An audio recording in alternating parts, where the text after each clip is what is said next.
Your Excellency and distinguished guests, I have to confess that the 2005 Anzac Day Dawn Parade service, the morning that took place, wasn't exactly my finest hour.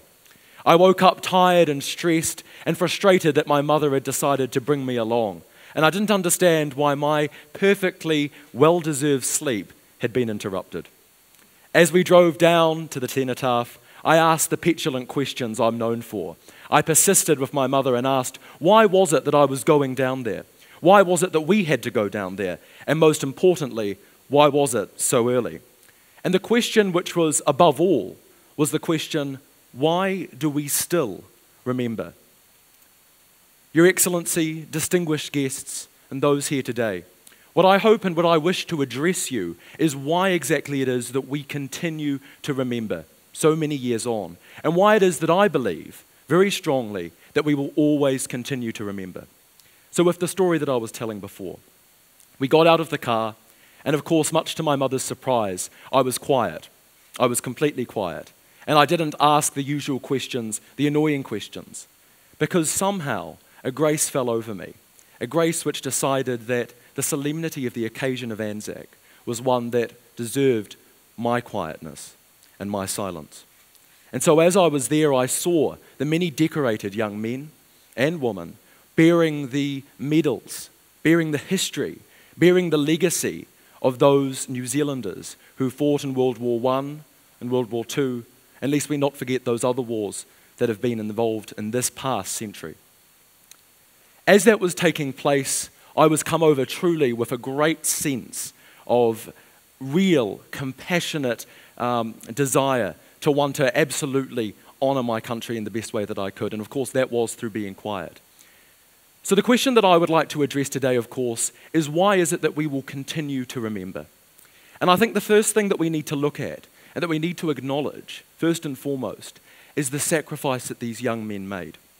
It's incredible to think that among the cobblestone streets and the terracotta slate roofs of Sarajevo, a conflict between two nations would come to then engross over 100,000 New Zealanders in the course of World War I.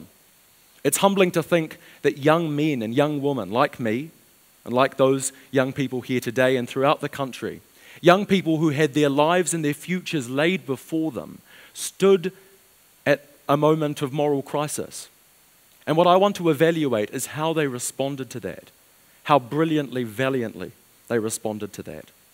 The historical context is of course known to all of us, and World War I engrossed so many, but we should remember how it was sold to them, how it was sold to the young boy who decided he was going off to university, or to the young girl who decided she wanted to go off and study, to those who wanted to lay down roots, to those who wanted to explore, those whose futures lay before them, how that was all stolen and snatched away.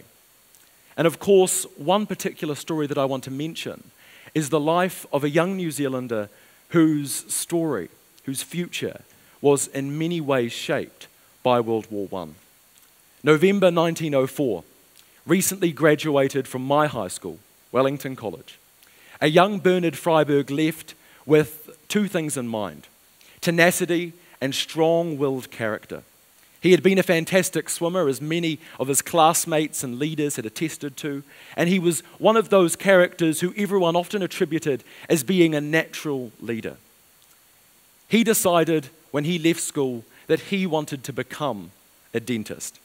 It's incredible to think that a man who we now bestow to history as one of New Zealand's greatest wartime heroes wanted to follow his life tending to the teeth of other people. No offence to dentists, of course. And what's remarkable about that isn't necessarily that he changed his course. What's remarkable is what he did and how he responded to the crisis of war, and how so many people, so many New Zealanders, so many young people in positions like myself responded in that time of moral crisis. Sir Bernard Freiberg had two ways to go about this. He had the way in which he would step up. He would decide he would fight for his country, he would fight for the values which he believed in, or he would retire instead to not being a part of that.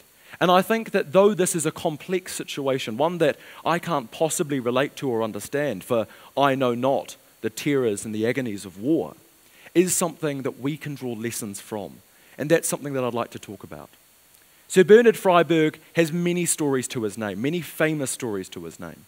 But one which I would like to attest to in particular is, of course, his swimming across the Gulf of Saros, when, of course, the Gallipoli landings were taking place. So Winston Churchill called Bernard Freyberg the salamander.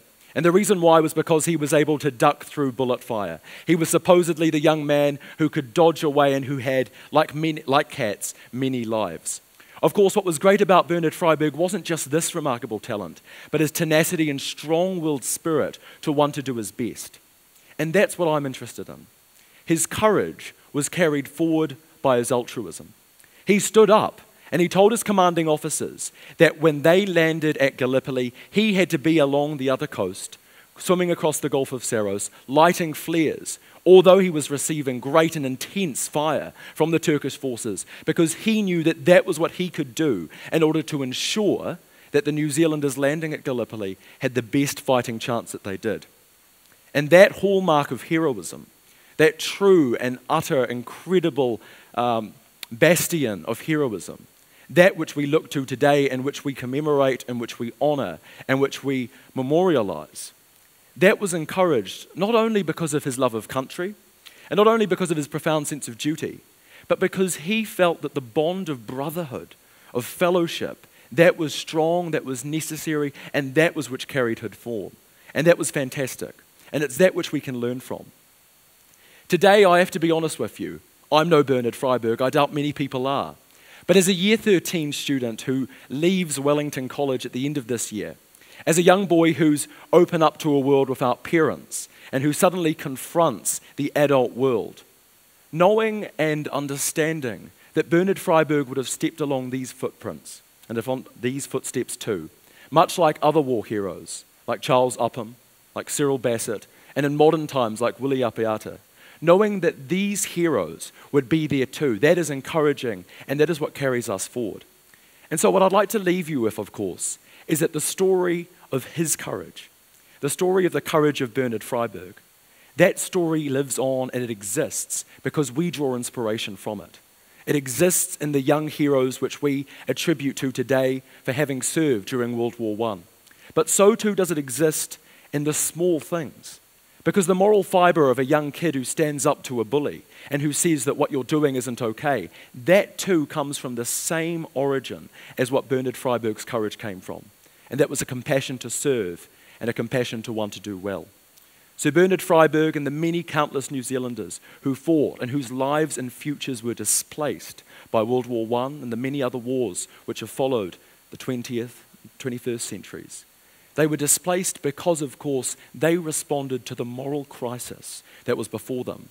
And they decided and said they were going to stand up and they were going to do what was right. And it's that courage which we honor today and that courage which we remember. Thank you.